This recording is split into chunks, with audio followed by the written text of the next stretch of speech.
Hello, and welcome to the revival of Stud Plays Fighting Games. It has been a while. I think last we left off, I was in the middle of a week of, I think it was Resource Management with May, and I had my controller break in the middle of a recording while I was playing in the tower. And by the time I could get a replacement for it, Delta variant was a thing, and everything was shut down again. And then Omicron happened, and everything was shut down for even longer. So, since the end goal of a lot of this for me was to get to top 8 in some of my locals, right? To start going to locals and get to a place where I could start really shooting for top 8. This kind of destroyed that, right? And then there were a couple of things in Guilty Gear that also kind of cut me off from it, one of which being that the last time I pressed this play button, I think it took 3.5 minutes for me to get to the menu screen, which is just insane. So let's see how that is. And we'll go from there. So there we go. I expect it still takes forever. So let's look at some of the other new things that have changed.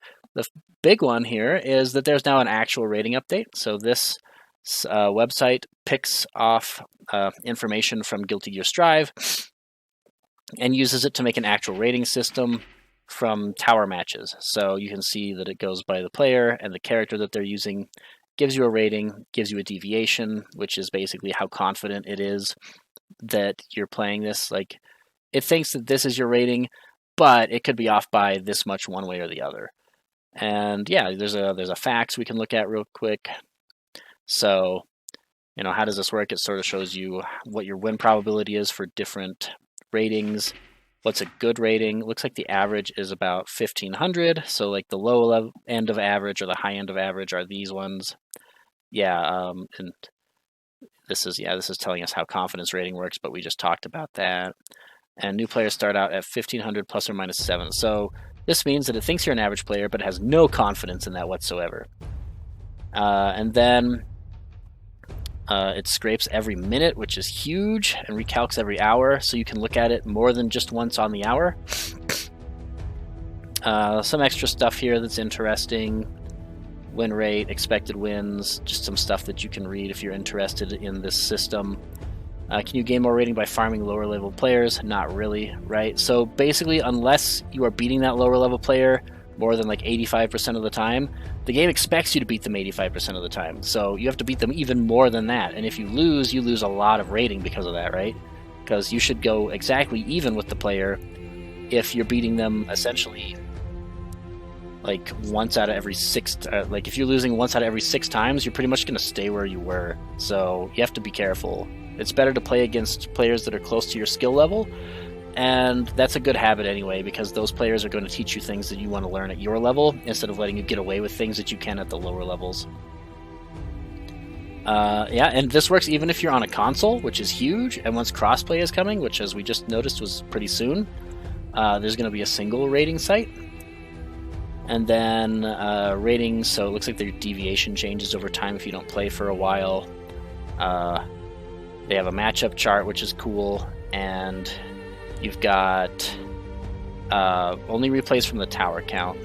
So let's look at the matchup chart real quick, because that's cool. So it's got a lot of neat tools here. Basically, it said this, but the way you read this is your character, this is the character you're playing against. So if you're playing as May and you want to see how you do against Leo, the answer is not great, right? Leo wins this 54% of the time. So that's how that works. And I don't think that we're even on this. I think we stopped playing before this existed. So our plan right now is to get on this board and have our deviation be less than 200.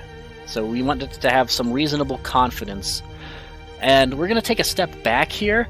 So not only are we going to do that, but we're going to be doing it with a character I've never played before. So there's been several balance updates, right? And there's been changes to mechanics and added characters in the game that I've never played against or played as. And so what we're going to do is I'm going to take a lot of my familiarity and a lot of my game knowledge, and that's getting thrown out the window, right?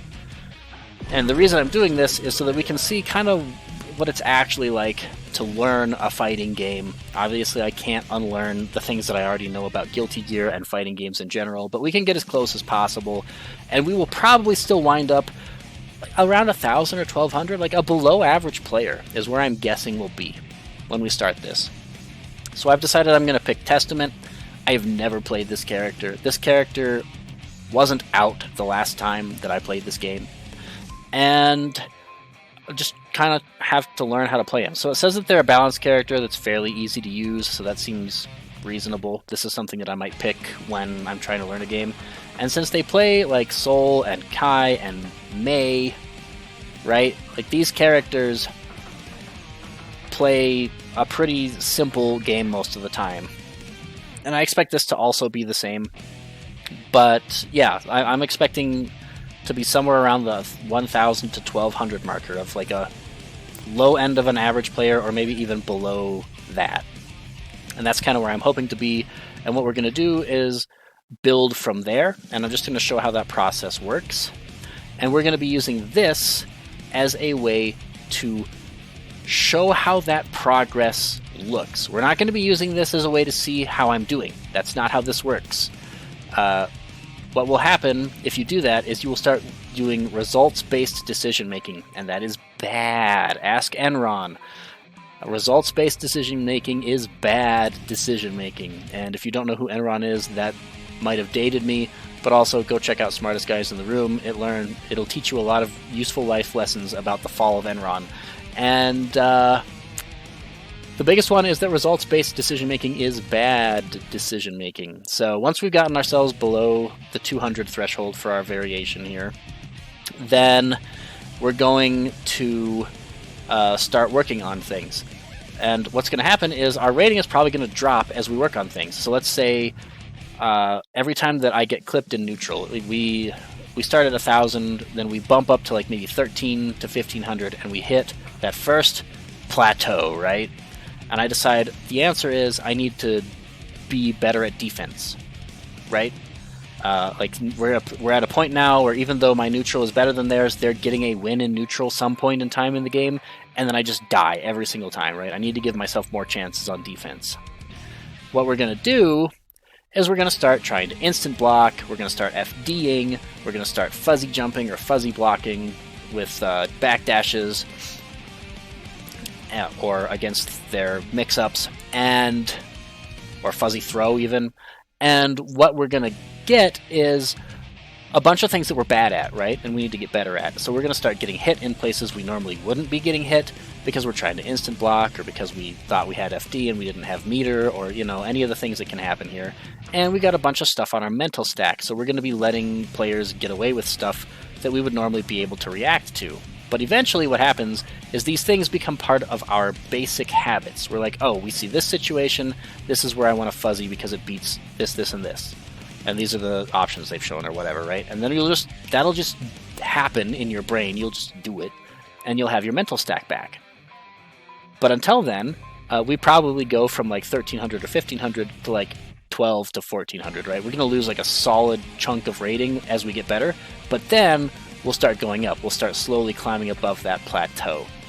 And so that's it. We're just going to go play some games here, get absolutely smashed, and get some rating. But one more important thing before we do that. Even though I don't know much about this character, I've seen like the trailer, the character trailer. That's what I've seen. I've looked at the character trailer. I don't know anything. I haven't memorized what their motions are. I'm just going to call this character a they. It's really hard to tell. I don't know what their motions are. I don't know what Testament's super motions are. I don't know what their combos are. They are a mystery to me outside of the fact that they are a balanced character, right? Which is like half the cast. So, yeah. These things are the things we have to do. And so why do we need a game plan even though we don't know the character? Well, it's simple. We need a baseline to be able to improve from, right? And to do that, you need a game plan, even if it's wrong. Because since you'll be improving this game plan, it doesn't matter if it's wrong. If it's wrong, you'll figure that out and fix it. So, from what I know about this character, this is a character from an old game that used to be a trap character. I'm guessing with that Scythe and the fact that they used to be a trap character, that they are going to have really good neutral, right? I am going to do that is the single most important thing for me. Like, even against matchups where like the other character has to get in, like Potemkin, if I get a knockdown, I might just run full screen, to be honest. So important. Then I know that they have this important mechanic called Stain. It's basically a curse where the next time you hit them, it pops them up in the air. And if you're in neutral, then you get like an errant hit, you get a full combo off of it. And if you're pressuring them, even if you get like a jab, you get a full combo off of it. And so that's useful. And I don't know how Stain works, but it might even like... I think it goes off either after a time limit or on block. So I don't know if you can get like high lows with this character and then make them like normally they would be unsafe and you can make them safe with Stain or whatever, but I'm going to assume that that's not the case. So obviously this is everybody's win condition forever. Get KD, right?